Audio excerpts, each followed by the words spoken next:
నమస్తే లీడర్ కార్యక్రమానికి స్వాగతం. ఈరోజు మనతో పాటు ఉన్న లీడర్ ఆంధ్రప్రదేశ్ మంత్రివర్యులు గంటా శ్రీనివాసరావు. గత ఎలక్షన్స్లో భీమిలి నుంచి పోటీ చేసి గెలిచి మంత్రి అయిన గంట ఈసారి విశాఖ నార్త్ నుంచి పోటీ చేస్తూ ఉన్నారు. మరి ఆయన విజయ అవకాశాల మీద, ఆయన చేసిన అభివృద్ధి కార్యక్రమాల మీద గంటా శ్రీనివాసరావు ఏమంటున్నారో ఆయన అడిగి తెలుసుకుందాం. నమస్కారం శ్రీనివాసరావు గారు. నమస్కారం. ఏం సార్, నియోజకవర్గం మారింది సెంటిమెంటా లేదంటే అన్న కారణం ఉందా? 1 year ముందే పార్టీ మినీ మహానాడు సమావేశంలో కూడా ఈసారి భీమిలిలో పోటీ చేస్తామని అని చెప్పి డిక్లేర్ చేసి క్యాడర్తో కూడా మమేకం కావడం జరిగింది. అయితే అనుకోకుండా రకరకాల ఈక్వేషన్స్ వాటి వల్ల ఆ పర్మెంటేషన్ కాంబినేషన్స్లో అల్టిమేట్గా పార్టీ ఏదైతే హైకమాండ్ ఉందో పొలిట్ బ్యూరో అలాగే చంద్రబాబు నాయుడు గారు అందరి ఆధ్వర్యంలో ఎవరు ఎప్పుడు ఎక్కడ ఎలా పోటీ చేయాలని నిర్ణయం తీసుకుంటారు. కాబట్టి అందులో భాగంగా నన్ను నార్త్కి సెలెక్ట్ చేసుకున్నారు.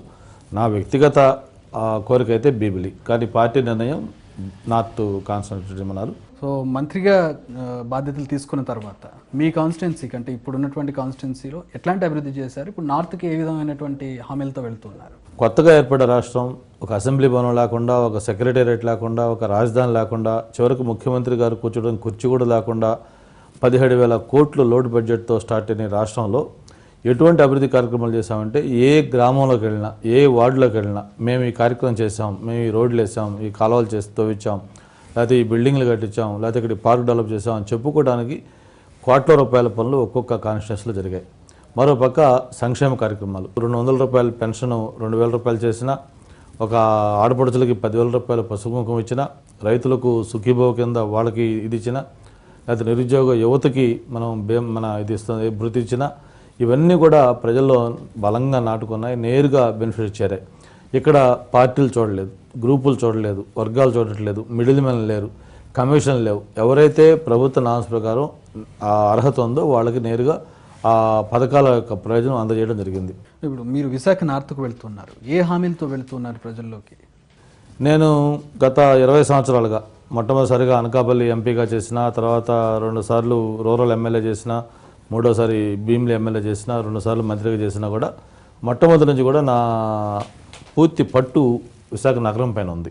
ఎందుకంటే నేను విశాఖ నగరంలో ఉంటూ ఉన్నాను. నగర అభివృద్ధిలో నా మార్కు అంటూ స్పష్టంగా నేను చూపించగలిగాను. ఎప్పుడైతే ఎమ్మెల్యేగా నా పేరు అనౌన్స్ చేశారో ఆ రోజు నుంచే ఒక తండోపతండాలుగా ప్రజలు స్వచ్ఛందంగా పార్టీలో చేరతాం, మేము మా నార్త్కి మళ్ళీ ఒక మంచి భవిష్యత్తు రాబోతా ఉంది, గంటా శ్రీనివాసరావు లాంటి వ్యక్తి మా దగ్గరికి వచ్చారు, తప్పకుండా తన నాయకత్వంలో ఒక భీమిలి ఎలా అభివృద్ధి చెందిందో వైజాగ్ నార్త్ కూడా డెఫినెట్గా అభివృద్ధి చెందుతుందని ఒక నమ్మకంతో ప్రజలు వేలాదిగా చేరుతా ఉన్నారు. ఇక్కడ ఇంకో విషయం కూడా మీకు చెప్పదలుచుకున్నా ఉన్నాను.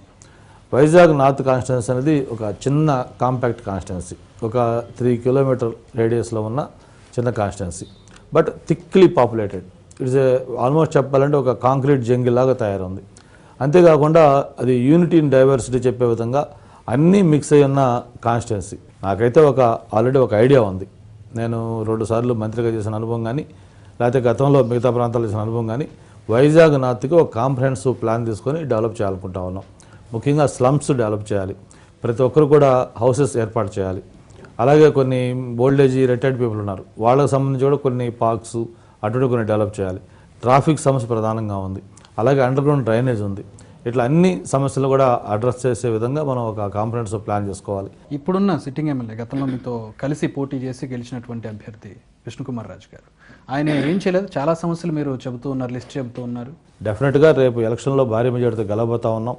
గెలిచిన తర్వాత వైజాగ్ నార్త్ కాన్స్టిట్యున్సీని ఒక దేశంలోనే ఒక మోడల్ కాన్స్టిట్యున్సీగా, ఒక నెంబర్ 1 కాన్స్టిట్యున్సీగా చేయడం కోసం ఏం చేయాలి ఏంటి అనేది స్థానిక నాయకత్వంతో కూడా మాట్లాడి అక్కడ ప్రయారిటీస్ అన్ని తీసుకొని దాన్ని ఒక సిస్టమేటిక్గా, ఒక ప్లాన్డ్గా దాన్ని డెవలప్ చేసుకోవాల్సిన అవసరం ఉంది. ఇప్పుడు భీమిలి నుంచి మీరు విశాఖ నార్త్కు వెళ్తూ ఉన్నారు, మీరు ఏం చెప్తున్నారు ప్రజలకి, ఏం చెప్పి వెళ్తూ ఉన్నారు ప్రజల్లోకి? నేను ఈ ప్రాంతం కాదు నాది, అలాగే మాది పొలిటికల్గా ఆ కుటుంబం కాదు.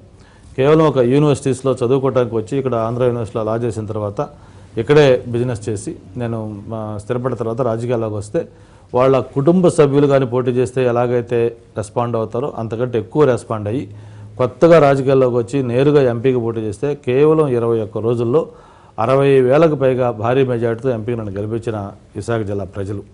ఆ తర్వాత నేను ఎమ్మెల్యేగా చేసినా, మళ్ళీ ఎమ్మెల్యేలు చేసినా, రూరల్ చేసినా, లేకపోతే సిటీలో చేసినా, ఎక్కడ చేసినా కూడా ప్రజలు ఆదరించారు.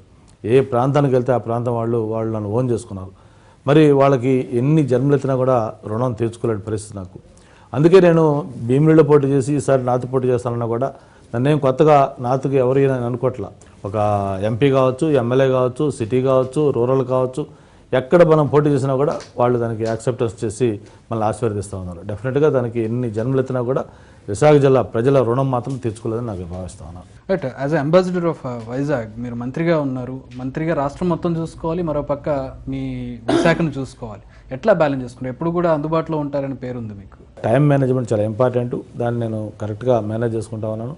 నాకు యాజ్ ఏ మినిస్టర్గా నేనేం చేయాలి, యాజ్ ఏ మంత్రిగా ఏం చేయాలి, యాజ్ ఏ కాన్స్టిట్యున్సీ దీని కింద ఏం చేయాలి, otherwise as a party important పర్సన్గా ఏం చేయాలి, వీటన్నిటి కూడా ఈ దానికి సపరేట్ స్లాట్స్ పెట్టుకున్నాం, దానికి సపరేటు సిస్టమ్స్ పెట్టుకున్నాం, దానికి బ్యాక్ ఆఫీసులు ఉన్నాయి, ఎక్కడికక్కడ ఎస్టాబ్లిష్మెంట్ ఉన్నాయి. ప్రతిదీ కూడా నేను మైక్రో లెవెల్లో వెళ్ళాలని అనుకోను. బట్ సిస్టమ్స్ అన్నీ కూడా కంట్రోల్లో ఉంటాయి, బట్ చాలా ఎఫెక్టివ్గా ఉంటాయి. బట్ ఎవ్రీథింగ్ నాకు తెలుస్తుంటుంది. బట్ అన్నింటిలో నేను ఇన్వాల్వ్ అయ్యి నేను చేయాలని కూడా అనుకోను. దానికి వింగ్స్ ఉంటారు, దానికి హెడ్స్ ఉంటారు, డెలిగేషన్ ఉంటుంది. ప్రభుత్వ పాఠశాలల్లో మొట్టమొదటిసారిగా ఇండియాలోనే ఒక కార్పొరేట్ పాఠశాలల నుంచి, ప్రైవేట్ పాఠశాలల నుంచి గవర్నమెంట్ పాఠశాలకు పిల్లలు షిఫ్ట్ కావటం ఆంధ్రప్రదేశ్లో స్టార్ట్ అయింది. లాస్ట్ ఇయర్ అయితే 2018 అకాడమిక్ ఇయర్లో 171,000 మంది పిల్లలు ప్రైవేట్ కార్పొరేట్ పాఠశాలల నుంచి గవర్నమెంట్ పాఠశాలకు షిఫ్ట్ అయ్యారు. ఇది ఒక ఆల్ టైమ్ రికార్డు. ఎందుకంటే ఇప్పుడిప్పుడే ప్రభుత్వ పాఠశాలలపైన ప్రజలకు కూడా ఒక నమ్మకం కలుగుతుంది. ఇవన్నీ కూడా మనం చేయగలిగాం. అలాగే దాదాపు 5,000 కోట్ల రూపాయలతోటి హైబ్రిడ్ యాన్యుటీ మోడల్లో ఇండియాలోనే ఫస్ట్ టైం ఒక ఇన్ఫ్రాస్ట్రక్చర్ ఏదైతే స్కూల్స్లో క్లాస్ రూమ్స్ కానీ, టాయిలెట్స్ కానీ, ఫర్నిచర్ కానీ, అలాగే డిజిటల్ వర్చువల్ క్లాస్ రూమ్స్ కానీ ఇటువంటి అన్నీ కూడా పెట్టి ఆంధ్రప్రదేశ్ని ఎడ్యుకేషన్ పరంగా ఒక నాలెడ్జ్ స్టేట్గా, ఒక ఎడ్యుకేషన్ హబ్గా చేసే విధంగా అన్నీ కూడా చేయగలిగాం. ఇవన్నీ కూడా డిపార్ట్మెంట్ పరంగా చేసిన సక్సెస్. కొత్తగా ఏర్పడిన రాష్ట్రంలో మంత్రిగా బాధ్యతలు తీసుకున్నారు మీరు. ఈ మంత్రిగా ఉంటూ మీ విశాఖకి అదనంగా ఏమన్నా చేసుకోగలిగారా? మంత్రిగా ఉంటూ ప్రభుత్వంలో కూడా మీకు మంచి పట్టు ఉంది. ఎగ్జాక్ట్గా అదే చెప్తున్నాను. అందుకే ఈరోజు వైజాగ్ అంటే బిఫోర్ హుదూద్, ఆఫ్టర్ హుదూద్ అనే పరిస్థితికి వచ్చింది. అంత అందమైన నగరంగా తయారైంది. ఐటీకి ఇది హబ్ అయింది. మొన్ననే ముఖ్యమంత్రి గారి చేతుల మీదుగా 70,000 కోట్ల రూపాయలతోటి అదాని డేటా అనలిటిక్స్ స్టార్ట్ చేసుకున్నాం. అలాగే మిలియన్ టవర్స్, స్టార్టప్స్, ఎన్నెన్నో ఐటీ కంపెనీలు, విప్రో, ఇటువంటివన్నీ కూడా ఇక్కడ ఎస్టాబ్లిష్మెంట్ స్టార్ట్ అయినాయి. మరోపక్క టూరిజం, మరి 2014 ముందు మీకు తెలుసు మనం సబ్మెరైన్ ఒక్కటి మనకు కనిపించేది. అటువంటిది TU-142 కావచ్చు, లేకపోతే ఉడా చిల్డ్రన్ థియేటర్ కావచ్చు, పైన వరల్డ్ తెలుగు ఫెడరేషన్ మ్యూజియం కావచ్చు, మరి సెంట్రల్ పార్క్ కంప్లీట్ చేయడం కావచ్చు, ఇటువంటి ఎన్నో ఒక దిష్టి బొమ్మలాగా ఉన్న అన్ని నిర్మాణాలను కూడా కంప్లీట్ చేసి అవి ప్రజలకి అందుబాటులో కూడా తెచ్చి ఈరోజు వైజాగ్లో ఎవరైనా ఎయిర్పోర్ట్లో దిగి బీచ్ రోడ్లో ఒకసారి వస్తే మీరు అన్నట్టుగా వైజాగ్ యొక్క అందాలు చూసి వాళ్ళు ముగ్ధులు కాకుండా ఉండట్లేదు. ఒక రికార్డు ఏదంటే 62,000 మందికి ప్రభుత్వ స్థలాల్లో ఇళ్ల నిర్మాణం చేసుకొని ఏ అర్ధరాత్రి అధికారులు వచ్చి ఇళ్ళు కూల్చేస్తారో, సామాన్లు బయటేస్తారో అని బితుకుమంటూ బతుకుతున్న వాళ్ళ కుటుంబాల్లో ఒక భద్రత, భరోసా కల్పిస్తూ వాళ్ళకి ఆ ఆస్తులపైన హక్కు కల్పించాం. దానికి ఒక రికార్డు అనమాట. ఇది దేశంలో ఎక్కడ ఇటువంటి కార్యక్రమం ఓర్చేలా మొట్టమొదటిసారిగా చంద్రబాబు నాయుడు గారి నాయకత్వంలో ఆంధ్రప్రదేశ్లో విశాఖపట్నంలో చేయడం జరిగింది. 62,000 మందికి వాళ్ళకి మామూలు ప్రోగ్రాం పిలిపించి కేవలం పట్టా ఇవ్వటం కాకుండా వాళ్ళకి ఒక సారి లాంటి పసుపు కుంకుమ పెట్టి, వాళ్ళకి భోజనం పెట్టి, వాళ్ళకి ఒక ఇంటికి ఆడపడుచు వస్తే ఎలా మనం మర్యాద చేస్తాం అలా మర్యాద చేసి వాళ్ళకి ఆ ఆస్తిపైన హక్కు కల్పిస్తూ తీసుకున్న నిర్ణయాలు ఇవన్నీ కూడా చిరస్థాయిగా ప్రజల గుండెల్లో మిగులుతాయి. అందుకే నేను ఏం చెప్తా ఉన్నాను, నార్త్ కాన్స్టిట్యున్సీలో ఎవరికైతే అర్హత ఉందో ప్రభుత్వం హౌస్ ఫర్ ఆల్ అని అందరికీ చెప్తా ఉన్నాం. అర్హత ఉన్న ప్రతి ఒక్కరు కూడా ఇళ్ళు ఇవ్వాలి. నార్త్లో వాళ్ళు 5,000 ఉన్నా, 50,000 మంది ఉన్నా అర్హత ఉన్న ప్రతి ఒక్కరికి కూడా ఇళ్ళు ప్రొవైడ్ చేయబోతా ఉన్నాం. కాబట్టి ప్రజలు ఏకపక్షంగా ఒక తెలుగుదేశం పార్టీ అభ్యర్థులు అటు ఎమ్మెల్యే కానీ, ఎంపీ కానీ అన్నీ కూడా ఓట్లేసి గెలిపిస్తారని మేమైతే చాలా నమ్మకంతో ఉన్నాం. బట్ అమరావతి రాష్ట్రం అభివృద్ధి మొత్తం ఒక ఎత్తు అయితే అమరావతి అభివృద్ధి అనేది ఒక ఎత్తు. ఏ విధంగా ఉందంటే సోఫార్ ఇప్పటి వరకు స్టేటస్ ఏంటని మీరు అనుకుంటున్నారు? ప్రపంచంలోనే 5 అత్యుత్తమ నగరాల్లో అమరావతి ఒకటి కావాలి అనేది ముఖ్యమంత్రి గారి యొక్క విజన్, ఆయన యొక్క ఆలోచన. అయితే ఇక్కడ అన్ఫార్చునేట్గా మనం ఏదైనా కార్యక్రమాలు చేసుకోవాలంటే ఆర్థికంగా మనకు వెసులుబాటు కావాలి. మన దగ్గర అయితే ఇందాక చెప్పినట్టుగా లోటు బడ్జెట్లో మనం ఉన్నాం. మరి అటువంటిది ఒక అంతర్జాతీయ ప్రజా రాజధాని ఎలా నిర్మాణం చేసుకోవాలంటే ఒక ఐడియా, ఒక వినూత్నమైన ఐడియా ముఖ్యమంత్రి గారు రావటం, దాన్ని ఇంప్లిమెంట్ చేయడం వల్ల ఈరోజు అది సాకారం అవుతా ఉంది. ఒక్క పైసా ఖర్చు పెట్టకుండా 33,000 ఎకరాల భూమిని ల్యాండ్ పూలింగ్ ద్వారా సేకరణ చేయడం జరిగింది. ఇక్కడ ల్యాండ్ పూలింగ్ ద్వారా సేకరణ అయిందంటే అది అక్కడున్న రైతులకి, ఎవరైతే భూములు కోల్పోతున్నారో ఆ రైతులకి ఈ ప్రభుత్వం పైన, పార్టీ పైన, నాయకత్వం పైన ఒక నమ్మకం. సింగపూర్ వాళ్ళు ఉచితంగా మాస్టర్ ప్లాన్ చేస్తూ ఉన్నారు. మంచి లండన్లో ఉన్న బెస్ట్ ఆర్కిటెక్ట్లను పెట్టి దాన్ని ఒక మాస్టర్ దీని కింద చేయాలి, ఏదో రొటీన్ క్యాపిటల్ కాకుండా అని చెప్పని దాన్ని నిర్మాణం మొదలుపెట్టారు. ఈరోజు దేశంలోనే ఒకే రోజు మరి అంత కాంక్రీట్ కానీ లేకపోతే మిగతా వర్క్స్ కానీ కొంత లేట్ అయిన మాట వాస్తవం. ఎందుకంటే దాన్ని ఒకరోజు చేసే కార్యక్రమం కాదు, అది వందల సంవత్సరాలు ఉండాలి. దానికి ఒక విజన్ కావాలి, దానికి ఒక ప్లాన్ కావాలి, సిస్టమేటిక్గా ప్రొసీడ్ కావాలి. కాబట్టి టెంపరీగానే అన్ని బిల్డింగ్లు కట్టారు, ఒకటి కూడా ఫుల్ ఫ్లెడ్జ్డ్గా అవ్వలేదని చెప్పి వైసీపీ ఆరోపణ. అంటే వైసీపీ ఆరోపణలో ఏమాత్రం కూడా పసలేదు. ఎందుకంటే వాళ్ళు కేవలం ఆరోపణలు చేయాలని ఆరోపణలు చేస్తూ ఉంటారు. వాళ్ళు విమర్శలే ఒక లక్ష్యంగా పెట్టుకుని చేస్తున్నారు తప్ప వాస్తవం ఏంటిది వాళ్ళు చూడట్లా. వాళ్ళు ఒక్కసారి ఇప్పుడు వచ్చి అమరావతి చూడమనండి, అలాగే పోలవరం చూడమనండి. మీరు చెప్పిన దాంట్లో ఒకటి వాస్తవం ఉంది. ముందు తాత్కాలికంగా మనకు అసెంబ్లీ భవనం కావాలి, సెక్రటరియట్ కావాలి, కాబట్టి అవి రెండు తాత్కాలికంగా కట్టిన మాట వాస్తవమే. బట్ ఆ తర్వాత ఈరోజు యాక్టివిటీ ఎంత యాక్టివిటీ అవుతుంది, మనం ఏదైనా ఒక ఎద్దు భూమిలోకి వెళ్తే ఎలాగైతే ఉంటుందో ఆ టెంపో, అటువంటి స్పిరిట్ తోటి అటువంటి టెంపోతో అక్కడ కన్స్ట్రక్షన్ అవుతా ఉంది. ఒక వార్ ఫుడ్ బేస్ మీద కన్స్ట్రక్షన్ అవుతా ఉన్నాయి. అంత సర్వేయంగా కంప్లీట్ కాబోతా ఉన్నాయి. గంట గారు, మనం చూసినట్లయితే అమరావతి ఆ చివరి ఉంది, ఉత్తరాంధ్ర ఈ చివరి ఉంది. దీనికి ప్రత్యామ్నాయంగా వైజాగ్ని చూస్తున్నారు ఉత్తరాంధ్ర ప్రజలందరూ కూడా. ఏ మేరకు డెవలప్ అయింది అనుకుంటున్నారు? ప్రత్యామ్నాయంగా ఎదుగుతుందా విశాఖ? అంటే ఇక్కడ మనం ఒక విషయం స్పష్టంగా గుర్తుపెట్టుకోవాల్సిన అవసరం ఉంది. అమరావతికి వైజాగ్కి కంపారిజన్ లేదు. వైజాగ్ అనేది ఇట్స్ ఏ న్యాచురల్గా గ్రో అయ్యే సిటీ. ఇది ఒక కాస్మోపాలిటన్ సిటీ. ఇక్కడ నార్త్ ఇండియన్స్ దగ్గర నుంచి మిగతా వేరే స్టేట్స్ దగ్గర నుంచి అందరూ కూడా మైగ్రేషన్ అయిన పర్సన్స్ దగ్గర నుంచి అందరూ కలిసి ఉండే ఒక కాస్మోపాలిటన్ కల్చర్ ఉన్న సిటీ ఇది. దట్టు ఇది ఒక పీస్ఫుల్ సిటీ, ఒక సిటీ ఆఫ్ డెస్టినేషన్. ఎవరైనా రిటైర్డ్ పీపుల్ కానీ లేకపోతే ఎవరైనా పీస్ఫుల్గా లైఫ్ లీడ్ చేయాలనుకున్న వాళ్ళందరూ కానీ ఈరోజు ఇండియాలో ఏ సిటీ ఆప్ట్ చేసుకుంటారంటే అందులో వైజాగ్ ఉంటుంది. వేరే అమరావతి అనేది it's a new green field administrative capital. దానికి చంద్రబాబు నాయుడు గారు ఒక విజన్ పెట్టుకొని ప్రపంచంలోనే ఒక అత్యుత్తమ నగరాలు ఏవైతే ఉన్నాయో అటువంటి వాటిలో సరసన ఉండాలి, వాటిలో నెంబర్ 2 or 3 పొజిషన్లో అమరావతి ఉండాలని చెప్పి దాన్ని ఒక స్పెషల్ దీంతో దాన్ని డెవలప్ చేస్తూ ఉన్నారు.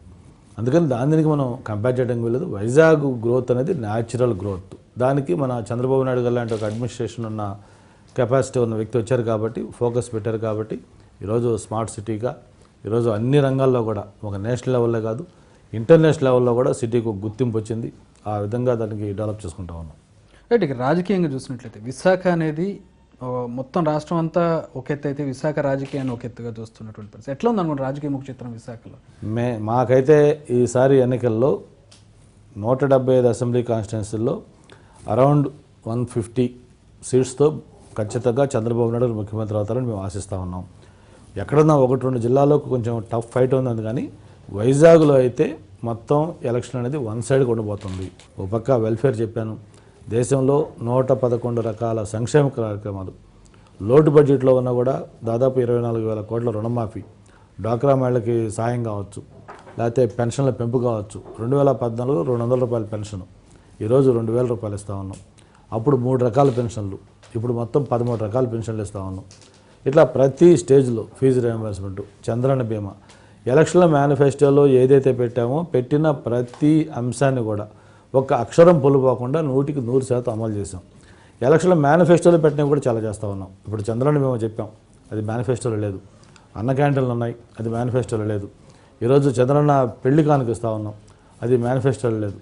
ఇట్లా చెప్పుకుంటూ పోతే చెప్పిన కార్యక్రమాలే కాకుండా చెప్పనివి కూడా ఎన్నో కార్యక్రమాలు మేనిఫెస్టోలో పెట్టినవి కూడా ఈ ప్రభుత్వం చేస్తూ ఉంది చంద్రబాబు నాయుడు గారి నాయకత్వంలో.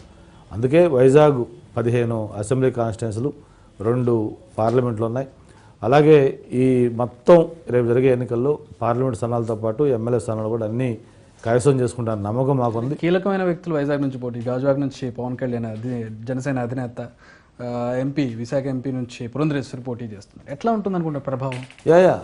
దీని వైజాగ్ ఒక ఇంపార్టెన్స్ ఇది ఇంకొంచెం అందరూ పోటీ చేయడంలా పెరుగుతుంది డెఫినెట్గా. బట్ ఎవరు పోటీ చేసినా కూడా ఇక్కడ ఎలక్షన్ అనేది టీడీపీకి ఏకపక్షంగా ఉండబోతా ఉంది. ఎందుకంటే దానికి ప్రధానంగా ఇక్కడ గవర్నమెంట్ చేసిన డెవలప్మెంట్, ఈ 5 ఏళ్లలో చేసిన వెల్ఫేర్, ఇవన్నీ ప్రజల్ని ఆకర్షించే విధంగా ఉన్నాయి. అందుకే మేము భారీ మెజార్టీస్తో అటు ఎమ్మెల్యేలు కానీ ఎంపీలు కానీ గెలుస్తామని నమ్మకంతో మేము ఉండటం జరిగింది. అంటే విశాఖ అభివృద్ధి విషయంలో చూసినట్లయితే ఎయిర్ కనెక్టివిటీకి సంబంధించి ఇక్కడ నుంచి డైరెక్ట్గా సింగపూర్కి కావచ్చు, బ్యాంకాక్ కావచ్చు, ఇలా డైరెక్ట్గా ఇక్కడ నుంచి ఎయిర్ కనెక్టివిటీకి సంబంధించి మీ కృషి ఏం చేశారు? ఎట్లాంటి కృషి? ఇప్పుడు అందుకే ఒకప్పుడు ఇంటర్నేషనల్ ఎయిర్పోర్ట్ అని చెప్పుకుంటే ఒక దుబాయ్ ఒకటే గత ప్రభుత్వంలో ఉండగా అది వయా హైదరాబాద్ స్టార్ట్ చేయడం జరిగింది. ఆ తర్వాత ఈ 5 సంవత్సరాల్లో మొత్తం సింగపూర్ కానీ, మలేషియా కానీ, లేకపోతే శ్రీలంక కానీ, అట్లాగే ఇంకా మిగతా రాష్ట్రాలకు కూడా, మిగతా దేశాలకు కూడా ఇక్కడ నుంచి కనెక్టివిటీ కోసం ప్రయత్నాలు చేయడం జరిగింది. అవన్నీ కూడా ఆపరేషన్ స్టార్ట్ అయినాయి. చాలా వరకు ఈరోజు ఫ్లైట్స్ కూడా బ్రహ్మాండంగా ఫుల్ దీంట్లో రన్ అవుతా ఉన్నాయి. అయితే కొంత నేవల్ ఎయిర్పోర్ట్ కాబట్టి కొంత రిస్ట్రిక్షన్స్ ఉన్నాయి. ఇంకా ఇంటర్నేషనల్ దీంట్లో ఆ టైమింగ్స్ కానీ, మధ్యాహ్నం కొంత బ్రేక్ ఇవ్వాల్సిన సమయం కానీ ఇవన్నీ వస్తూ ఉన్నాయి. అందుకే ఈరోజు ఒక ఇంటర్నేషనల్ ఎయిర్పోర్ట్ ఎక్స్క్లూజివ్గా మన భోగాపురంలో మొన్నే టెండర్స్ కూడా కంప్లీట్ కావడం జరిగింది. దాన్ని ఫౌండేషన్ కూడా వేసుకున్నాం. రేపు ప్రభుత్వం మళ్ళీ కొత్త ప్రభుత్వం అధికారంలోకి వస్తుంది.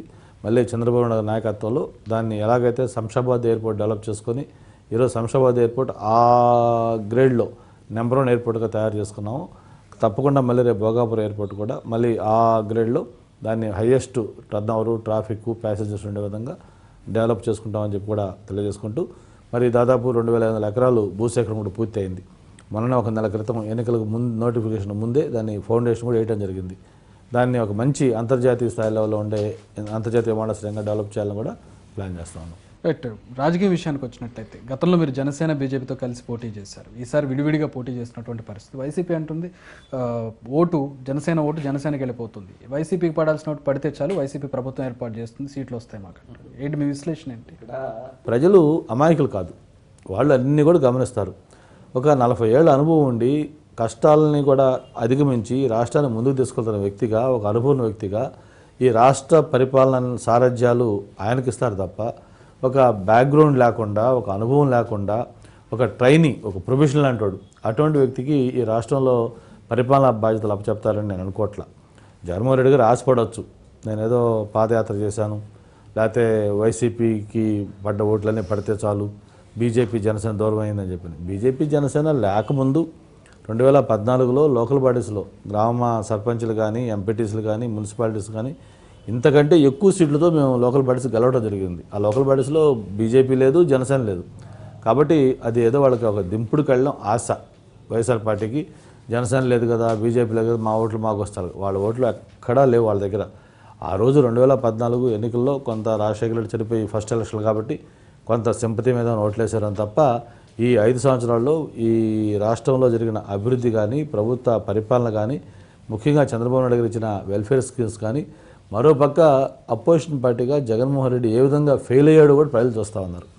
వాళ్ళు ఒకటే అడుగుతూ ఉన్నారు, మేము మిమ్మల్ని ఎమ్మెల్యేగా ఎన్నుకుంది, మా సమస్యలు మీరు అసెంబ్లీలో మాట్లాడి దానికి ఏదో పరిష్కారం చూపిస్తారనుకుంటే మీరు అసెంబ్లీ ఎగ్గొట్టి మీరు. వాళ్ళు చెప్పే రీజన్ ఏంటంటే మా పార్టీ నుంచి తీసుకున్న ఎమ్మెల్యేలకు మంత్రి పదవులు ఇచ్చి మమ్మల్ని ప్రశ్నింపజేస్తే మేము ఎథికల్ వాల్యూస్ లేవు, ఎలా వెళ్తాం అసలు. ఆ పాలిటిక్స్లో ఒక్కొక్కరు వస్తూ ఉన్నారు, వచ్చి వాళ్ళు చెప్తా ఉన్నారు కారణాలు.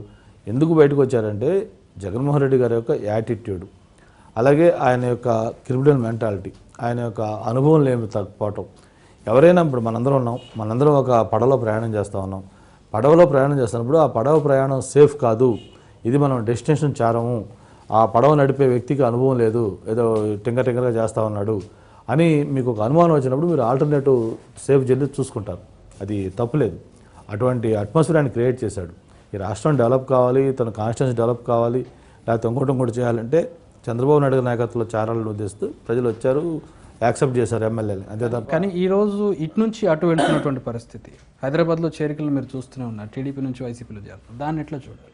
ఎలక్షన్ టైంలో అటు ఇటు అనేది అది క్వైట్ కామన్. ఎందుకంటే ఇక్కడ కొంతమంది చూద్దాం ఎగ్జాంపుల్ మీకు, కొంతమంది జాయిన్ అయ్యారు. ఎవరు జాయిన్ అయ్యారు? ఇక్కడ వాళ్ళకి సీట్లు రావు, ఇక్కడ ఆల్టర్నేటివ్ వేరే క్యాండిడేట్లు వచ్చారు అని తెలుసుకున్నాడు, అక్కడ జాయిన్ అయ్యారు. కానీ అక్కడ జాయిన్ అయితే అక్కడ వాళ్ళు సీట్లు ఇచ్చారా? అక్కడ కూడా లేదు. మన ఈ మధ్య కొంతమంది ఎంపీలు చేరారు, బుట్టారేణుక్ గారు చేరారు, ఇక్కడ ఈస్ట్ గోదావరి నుంచి ఒక ఎంపీ చేరారు, వీళ్ళందరూ చేరారు. చేరిన తర్వాత ఏమైంది? అక్కడేమి మళ్ళీ సీట్లు ఇవ్వలేదు కదా. కాబట్టి వాళ్ళు ఎలక్షన్ టైంలో ఇటు అటు మార్చడం అనేది అంతా జరుగుతూ ఉంటుంది. దాన్ని పెద్ద సీరియస్గా తీసుకోవాల్సిన లేదు. వైసీపీ మీద మీరు చేసే ఆరోపణ కేసీఆర్తో టైఅప్ అయ్యారని చెప్పి బీజేపీతో టైప్ వాళ్ళు దానికి ఇచ్చే కౌంటర్ అంటే బీజేపీతో మీరు టైఅప్ అయి ఉన్నారు, కేసీఆర్తో పొత్తు పెట్టుకోవాలనుకుంది మీరు, మమ్మల్ని అంటారేంటి తిరిగి అని చెప్పి వాళ్ళు అంటారు. బీజేపీతో టైప్ పెట్టుకుంటే కేంద్రంలో మంత్రివర్గంలో ఉన్న ఇద్దరు మంత్రులు ఎందుకు రాజీనామా చేస్తాం ఫస్ట్, అలాగే ఎందుకు ఎన్డీఏ నుంచి బయటకు వస్తాం, 3 ఎందుకు నో కాన్ఫిడెన్స్ మోషన్ పెడతాం, 4 ఒక ముఖ్యమంత్రి స్థాయిలో ఉన్న వ్యక్తి ఢిల్లీకి వెళ్ళి నేషనల్ మీడియా అందరిని కూడా అడ్రస్ చేస్తూ మోడీ నిజ స్వరూపాన్ని ఈ దేశానికి ఎందుకు మనం బట్టబయలు చేస్తాం. ఇప్పుడు కాంప్రమైజ్ అయింది జగన్మోహన్ రెడ్డి గారు. ఎందుకు కాంప్రమైజ్ అయ్యారంటే కూడా యూ కెన్ అండర్స్టాండ్, ఆయన మీద ఉన్న కేసులు ఏమైనా ఎక్కువ మాట్లాడితే మళ్ళీ తీసుకుని లోపలేస్తారు అని భయం, అందుకే ఆయన కాంప్రమైజ్ అయ్యారు. నేనేమంటానంటే మొత్తం ఆయన ఇన్ని వేల కిలోమీటర్లు పాదయాత్ర చేశాడు. దేనికి ఆ పాదయాత్ర వల్ల ప్రయోజనం ఏంటి? కాళ్ళు నొప్పులు ఆయాసం తప్ప ఏమీ లేదు కదా. వైజాగ్లో పాదయాత్ర చేసుకుంటూ వెళ్ళాడు, కనీసం వైజాగ్కి ఇవ్వాల్సిన రైల్వే జోన్ గురించి మాట్లాడకపోయాం. ఈ ఉత్తరాంధ్ర జిల్లాలకు సంబంధించిన backward development area development grant ఒక్కొక్క జిల్లాకి 50 కోట్ల లెక్కన 7 జిల్లాలకి, ఈ 3 జిల్లాలు రాయలసీమ 4 జిల్లాలు 7 జిల్లాలకి 350 కోట్లు ఇస్తే ఒక first time government of India ఇచ్చిన డబ్బులు మళ్ళీ వెనక్కి తీసుకోవటం, కనీసం దాన్ని మీరు క్వశ్చన్ చేయలేదు. అందుకే చంద్రబాబు నాయుడు గారు చెప్తా ఉంటారు, ఫ్యాన్ ఎక్కడ ఉంది, స్విచ్ ఏమో హైదరాబాద్లో ఉంది, వచ్చే కరెంట్ ఏమో ఢిల్లీలో ఉందని చెప్పి. ఆయన కరెంట్ ఇవ్వాలి, అక్కడ స్విచ్ చేయాలి, ఆ తర్వాత ఇక్కడ ఫ్యాన్ తిరగాలి. ఇది మనం చెప్పడం కాదు, కేటీఆర్ స్వయంగా పోయి జగన్మోహన్ రెడ్డి కలిశాడు. ఎందుకు కలిశాడు ఏంటిది అందరూ చెప్పారు. వాళ్ళంతా ఫెడరల్ ఫ్రంట్ పెట్టాలంటున్నారు. ఇవన్నీ కూడా ప్రజలు చూస్తూ ఉన్నారు. విశాఖకు రైల్వే జోన్ ఇచ్చామని చెప్పి బీజేపీ అంటుంది. రైల్వే జోన్ మీద విశాఖ ప్రజలు కానీ మీరు కానీ ఏ మేరకు సంతృప్తిగా ఉన్నారు? బీజేపీకి ఏమైనా ఫెచ్ అవుతుంది? ఏమి 1% ఫెచ్ కాకపోగా ఇంకా అది మైనస్ అవుతుంది. అంటే ప్రజల్ని కొంతమందిని కొంతకాలం ఫూల్ చేయొచ్చు, బట్ అందరినీ ఎల్లకాలం ఫూల్ చేయలేం. అందుకే భారతీయ జనతా పార్టీ వాళ్ళు చాలా మేము స్మార్ట్గా రైల్వే జోన్ ఇచ్చామని చెప్పి అన్నారు. ప్రజలు ఏమంటున్నారంటే తలలేని మొండం ఇచ్చారు మీరు, మాకు ఆదాయం వచ్చే వాల్టేర్ డివిజన్ని మీరు వరుసకి ఇచ్చుకొని ఆదాయం లేకుండా మాకు దీన్ని ఇచ్చారు, దీనివల్ల లాభం ఏంటి? మేము అడిగింది జోన్ ఇది కాదు, ఏదో జోన్ కోసం టెక్నికల్గా మీరు ఇచ్చారు తప్ప ఒరిజినల్ జోన్ ఇది కాదని చెప్పని 100% అందరూ కూడా దీన్ని మనం యాక్సెప్ట్ చేయట్లేదని చెప్పి చెప్పడం జరిగింది. భారతీయ జనతా పార్టీ ఎమ్మెల్యేలు కానీ ఎంపీలు కానీ వాళ్ళు కానీ కూడా చెప్పేది ఏంటంటే దీన్ని మళ్ళీ మేము సవరింపు చేస్తామంట. ఇంకా అసలు ఈ జోన్ అనౌన్స్మెంట్గా 5 ఏళ్ళు పెట్టింది వాళ్ళకి, ఇంకా దాన్ని వాళ్ళు సవరింపు చేసేది లేదు, వాళ్ళ చేతన అయ్యేది లేదు. ఏదంటే ఎలక్షన్ల ముందు ఒక జస్ట్ ఫేస్ సేవింగ్ కోసం ఏదో టెక్నికల్గా ఒక జోన్ అనౌన్స్ చేసేమన్నారు తప్ప ఇది ఎవ్వరు కూడా ఉపయోగపడే జోన్ కాదు. మేము కోరుకున్న జోన్ ఇది కాదు. చివరిగా విశాఖ ప్రజలకు ఏం చెప్తారు రాబోయే ఎలక్షన్కి సంబంధించి? ఈ ఎన్నికల్లో ఖచ్చితంగా రేపు చంద్రబాబు నాయుడు గారు మళ్ళీ ముఖ్యమంత్రి కావాల్సిన హిస్టారికల్ నెసెసిటీ ఉంది. ఎందుకంటే ఈ డెవలప్మెంట్ ఇంకా కొనసాగాలి, ఈ వెల్ఫేర్ స్కీమ్స్ మరింత పెద్ద ఎత్తున చేయాల్సిన అవసరం ఉంది. దీనికి ఒక అనుభవం ఉన్న ముఖ్యమంత్రి, ఎవరైతే ఒక కష్టపడే ముఖ్యమంత్రి, ఖచ్చితంగా చంద్రబాబు నాయుడు గారే కావాలని ప్రజలందరూ కూడా ఆల్టర్నేటివ్గా ఫీల్ అవుతూ ఉన్నారు. ఆయన 100% భారీ మెజార్టీతో 2014 కంటే ఎక్కువ నెంబర్ ఆఫ్ అసెంబ్లీ సీట్స్ తోటి మళ్ళీ ఈ నవ్యాంధ్రప్రదేశ్కి ముఖ్యమంత్రిగా కాబోతున్నారు. ఏదైతే బ్యాలెన్స్ వర్క్స్ ఇంకా పెండింగ్ ఉన్నాయో అవన్నీ కూడా కంప్లీట్ చేసి ప్రజల రుణం తీర్చుకోబోతున్నాను కూడా మీకు మనం చేస్తా ఉన్నాను. Thank you very much Srinivasarao garu. I wish you all the best. ఇది విశాఖ నార్త్ నుంచి పోటీ చేసిన గంటా శ్రీనివాసరావు గారు. విశాఖ అభివృద్ధి చేశాం, ఆ అభివృద్ధిని చూసే ప్రజలు ఓటేస్తారు, మళ్ళీ టీడీపీ గవర్నమెంట్ని తీసుకొస్తారని చెప్పి ఆయన చెబుతూ ఉన్నారు. మరో లీడర్తో మళ్ళీ కలుద్దాం.